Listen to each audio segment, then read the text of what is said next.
So our speakers today are happy to answer questions anything that you might have. If they can't answer them right now, I'll be sure to follow up and make sure that there are comments after the show, so that way you have it right in the same thread. You don't have to go searching for it. So we want to make sure and encourage people to ask questions, particularly of our next couple of guests, because the information they're providing is going to be really helpful in a cost way. So too often I have witnessed veterans, their spouses or family members really struggle to find the resources that's going to enable them to be able to age independently, and how to cover the costs associated with being able to age independently. And I've seen in the thread here today that a number of people are starting to ask those questions about resources for the veterans and for their spouses. My next guest is a federally recognized expert in veterans benefits. Here to speak on the aid and attendance benefit is my friend Rachel Garcia. Welcome, Rachel. Help if I mute my mic, I suppose. Hi, thanks for the introduction. I'll start off here. I have a lot to say, so I'm going to try to get through this. And just like Deb said, if there are any questions that that need to be answered later on, I'm happy to answer those. This is only one of the benefits that are offered through the Department of Veteran Affairs. It's not the only benefit. So we're talking about aid and attendance through the Department of Veteran Affairs. So again, my name is Rachel Garcia, and I am currently the Assistant Director of Veteran Affairs and Military Programs at the University of Rhode Island. And I've also been working with the veterans of foreign wars for the past 6 years as an accredited officer. So due to the complexity and subjection of each individual person, I will be speaking about aid and attendance in very general terms. So this isn't, there's different types and forks that kind of go off in the criteria and eligibility of this benefit. So again, I'm going to be speaking in very basic general terms here, just so you have an idea that this benefit exists if you didn't know that already. So what is VA aid and attendance? The aid and attendance benefit available through the Department of Veteran Affairs is a benefit for folks who require the aid and attendance of another individual to perform the personal functions required in everyday living. So aid and attendance provides an additional fund to eligible applicants who need care in assisted living residences, skilled nursing facilities, or those receiving in-home care. And you can't receive aid and attendance and housebound at the same time, so you have to pick and choose which one you'd like, to qualify or get that benefit for. And I can always answer those questions about housebound later as a separate benefit to the aid and attendance. So who's eligible for this? So veterans, spouses of veterans, surviving spouses of veterans, some parents of deceased veterans, and dependent children. And so if the applicant is a surviving spouse, for instance, of a veteran, the deceased veteran must meet the requirements, and the spouse must also meet the requirements on their own. The benefit is designed for veterans in mind. Spouses and dependent children can be offered this benefit due to support either the family need or the veteran themselves. So that's what it's designed to be. Applicants, you must apply and be eligible for VA pension, which I'll get into a little bit, VA compensation, which I'll get into a little bit, VA dependency and indemnity compensation, also known as DIC. If you don't know what DIC is, that's a good question to ask someone like myself or another veteran service officer in your area. If you're outside of Rhode Island, you can usually find veteran service officers at your VA regional office or sometimes in your counties. Your counties will sometimes have veteran service officers that are offered as a resource to you. So it's a good idea to maybe check in with some of those local organizations. VFW is not the only organization that does these types of benefit claims.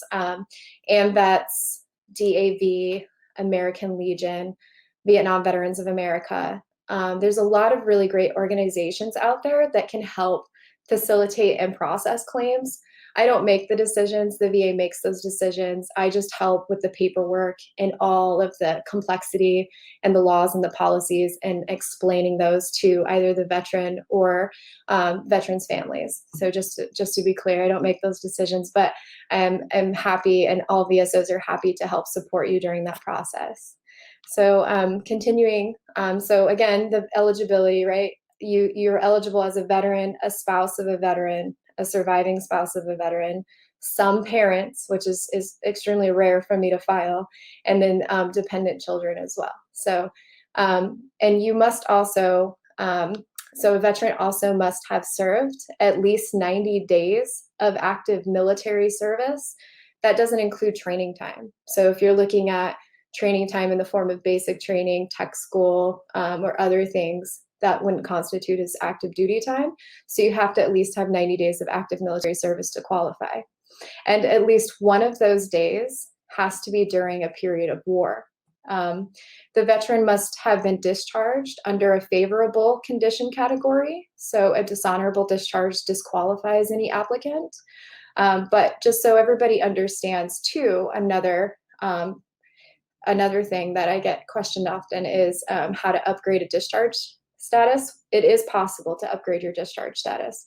There are certain criteria that you have to meet in order to upgrade, and a VSO, a veteran service officer, can help assist you in that process of upgrading your discharge. Upgrading discharges don't go to the VA, they go to the military board. So whatever branch of service you're in, the Navy, Air Force, Army, etc., they're going to go to that military board, and that military board is going to review your application in its entirety and then make that determination.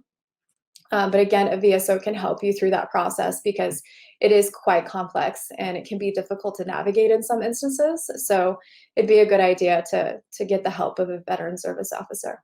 Another thing that I wanted to mention about veteran service officers is that it's primarily a voluntary position. So oftentimes we don't get paid for these positions. We're often veterans ourselves. So, and we see a lot of people. So it can be challenging sometimes to make these appointments with some folks around the nation. If you're not in Rhode Island, just keep trying. And if you need help in locating somebody, you can always reach out to me. I'll give Deb my email contact just so people can reach out and say, hey, is there a VSO in my area? Can you give me a name or a number? Happy to do that. So again, you need to be eligible by serving 1 day during a period of war. So how do you know if the veteran has served during that 1 day period of war? So the VA, the Department of Veteran Affairs, has identified and recognized the following wartime periods. I'm not going to go through the dates because it would take me too long, but I'm happy to give this information to Deb so she can post it if anybody's interested. But we have the Mexican border period. That's 1916 to 1917. Unlikely that I see these veterans come in and seek services, but and then we have World War I, World War II, the Korean conflict, Vietnam era. So there's two types of Vietnam eras here. We have one that is boots on ground, which started in 1961 and went all the way to 1975. And then we have during the Vietnam War. So somebody that was served outside of the Republic of Vietnam. We had some folks that were in Guam, and et cetera, serving in response to Vietnam, but didn't make it to Vietnam. So those types of periods of war count. There's different dates for boots on ground in Vietnam and then during the period of Vietnam. And then we have Gulf War. So that's 1990 and on. We're still at war. OIF, Operation Iraqi Freedom, ended a little while ago, but we still have people in country, and we still have Afghanistan and other things that are going on. So presently, we still have wartime veterans that would be eligible for this benefit. And also service in combat is not a requirement. So you don't, like I said, with Vietnam, you don't necessarily have to be boots in country. You just had to have served at least 1 day during a wartime period that is recognized by the VA. So we have two kinds of ways to get this aid and attendance benefit here. We have the pension requirements, which is the basic pension requirements. And to be eligible for that as a veteran, you have to be 65 or older with no or limited income, have a permanent and total disability, receive supplemental security income, receive Social Security disability insurance, reside in a nursing facility or other care. And so that's kind of some of the basic requirements for pension. There are others that other requirements that you can meet in eligibility for this pension. So again, just checking in with a veteran service officer is the best thing that you could do, because it's, like I said early on, it's so complex and so subjective on different families and other things and how the VA kind of navigates this. So and then we have the compensation portion. Compensation is a benefit that goes directly to the veteran. This is if you have compensation, you know you do, right? Because you're receiving this monthly benefit every month, because of a service-connected disability. So it's a disability that's a monthly compensation offered tax-free to veterans who were sick or injured while serving in the military, and to veterans whose service made an existing condition worse. You may qualify for VA disability benefits for physical conditions like a chronic illness or injury, and mental health conditions that developed before, during, and sometimes even after service. But remember that compensation for military service connected disabilities, you have to have some form of link that it happened while you were in the service. And a VSO can kind of help you navigate what that looks like. So you do have to be, receiving compensation or a pension benefit in order to be eligible. And those two are basic requirements for veterans. Dependents, so spouses and children, have different criteria to meet. And those criteria are typical of what the veteran's criteria is. So the veteran has to qualify under that wartime period and active duty time, okay? And if you are the spouse of the veteran, typically you can't be remarried, even if you are a surviving spouse. And but there are some variants in that. So that would be a good question to bring up if you think you might be eligible for ANA and you remarried. That might be something you want to bring up to your VSO so that they can look into it further. But typically, you have to have not been remarried.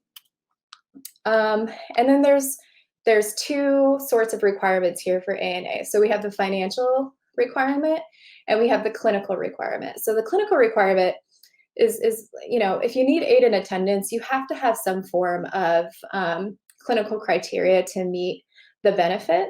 So that is being bedridden, except for medical and therapy appointments and treatments. Oftentimes I get asked, but I have to go to my doctor's appointment. And I'm, if you're in bed most of the time, or your house, if you're in your house most of the time and you can't leave due to your condition, you're bedridden. You have the ability to go to your doctor's appointments and go to the pharmacy and other things to get your needs met. If you require the assistance of another person, you have severe visual impairment. That's another reason.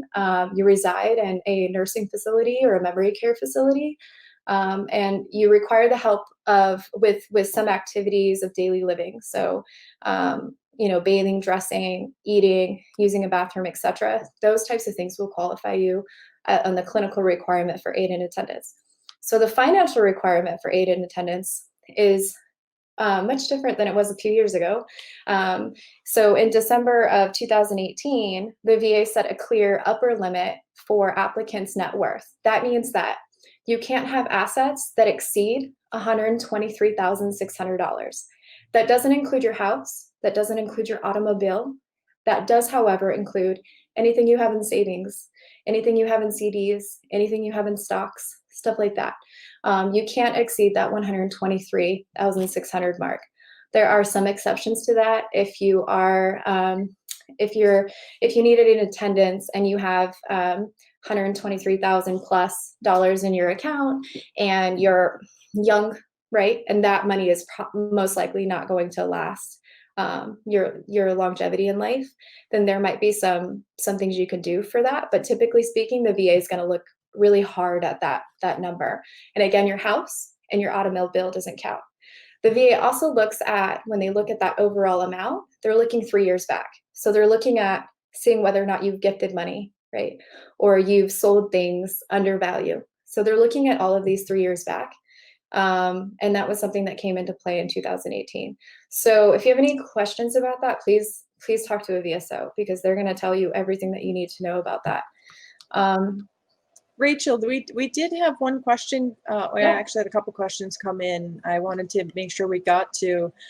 Meg Worth is asking, and you kind of touched on this a little bit, are the income guidelines for the aid and attendance, are they the same if it's the veteran Yeah. applying or Family if it's income. the spouse? So if you are the spouse applying, it's going to look at the Okay. veteran, it's going to look at your overall family income. So if you're married, they're going to be looking at your spouses as well.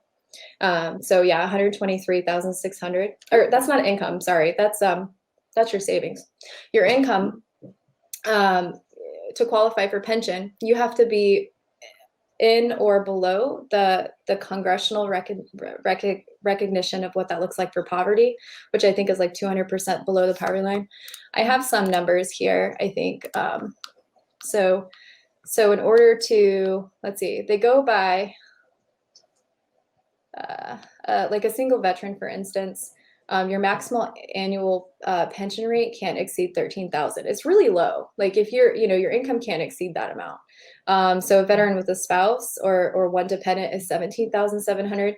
You can kind of see these on the VA website, and they increase with the Social Security too. Okay. But what we do, I wanted to go over, to go into that a little bit further. What I like to do is you set the, so if you have medical expenses, for instance, you're paying for prescriptions, you're paying to go to the doctor, co-pays, you're paying for things like Depends or gauze or other things to kind of help throughout your all your medical stuff. You can offset the cost of your income by bringing that down with your medical expenses. So I look at like a spend down. Right. So I look at everything. So if you make X amount of dollars because you have retirement or something like that, I look at your medical expenses and what you pay out of pocket if you're covering for in-home care and other things. So we kind of lap those over and try to equal at zero so you can meet the aid and attendance requirement. Okay. And another question that came in is, from Carrie Lynn Edge, would an adult special needs children of veterans be included in the umbrella of eligible benefits? Okay. Yeah. So an adult special needs children. Yeah. So as long as they meet the requirement that's set by the VA for dependency, that means that they had to have most likely had their disability prior to the age of 18 or upon birth, and you've been in care for them as, all the way up into adult, they're your dependents. The same thing is for compensation. If you want to add a dependent on and you have an adult child who's disabled or what have you, you have to put them on as a dependent, but they have to meet that eligibility criteria. Also, children that are in school, so in college, for instance, above the age of 18, they may also be eligible as a dependent. Wow, that's awesome. So it really sounds like the aid and attendance benefit can help financially cover the cost of the care that people need, particularly if they need memory care or an assisted living facility. Yeah, it's not a lot. It's not a lot extra. I want to be very transparent about that. It does help offset the cost. So typically you're going to see a veteran receiving about $19.12 a month. A veteran and a spouse together would receive about $2,266. And then a surviving spouse is even less at $1,230. But $1,230 additional that you wouldn't have received might help in some instances. So yeah. Yeah, sometimes it's that little extra that allows people to stay home for as long as possible. Do your services cost anything? How does that work? Do they have to pay for your help? No. It's actually, so anytime that anybody is helping you with an initial application for anything, it's actually against the law for them to charge you. So don't ever let anybody charge you to fill out an application for VA benefits. It should be 100% free. The way people can get around that is if, for instance, you have to file an appeal for, a denial, for instance, with the VA, then a lawyer can then charge on the back end of a percentage of what you're going to receive in a lump sum. But VSOs, veteran service officers, through VFW and vets, all of those organizations, we're going to be free. And that was a congressional policy prior to, well before I was born. But yeah, so go see a VSO, because we're going to be the ones that are going to not charge you, and we're going to do a really good job. Awesome. And so one of the other questions, can family members help people fill that out, or is there like a confidentiality? You know, sometimes our seniors really need the help of the family members to do their paperwork. Yeah. So I typically see, so when I'm filling out aid and attendance claims, I'm typically seeing the child or, the child of a veteran, an adult child of a veteran who comes in and says, hey, my parent is in this home or needs this assistance. Can you help me out? Happy to facilitate. The veteran needs to sign the documents. The VA requires the veteran to sign. If the veteran can't sign, even with an X, okay, then there has to be an appointed power of attorney that the VA recognizes. So you have to go through the process of getting, it's not a power of attorney through your city or your state, it's a power of attorney through the VA. So you're looking at a fiduciary at that point, which again, a VSO can help navigate. But if the veteran does sign with an X, then we just need 2 witness signatures right underneath that to Oh. make sure that the VA identifies that it's okay. Awesome. And Rachel, if you could share your contact information, and then I'll post that out for Yeah. people so that way they'll be able to do that. Yeah, I really appreciate you taking the time to explain this. I think it's one of those benefits that are out there that can help a lot of people, but people don't know to ask. And if we Yeah. don't know to ask, then we don't receive the help we need. And staying home for as long as possible is critical these days.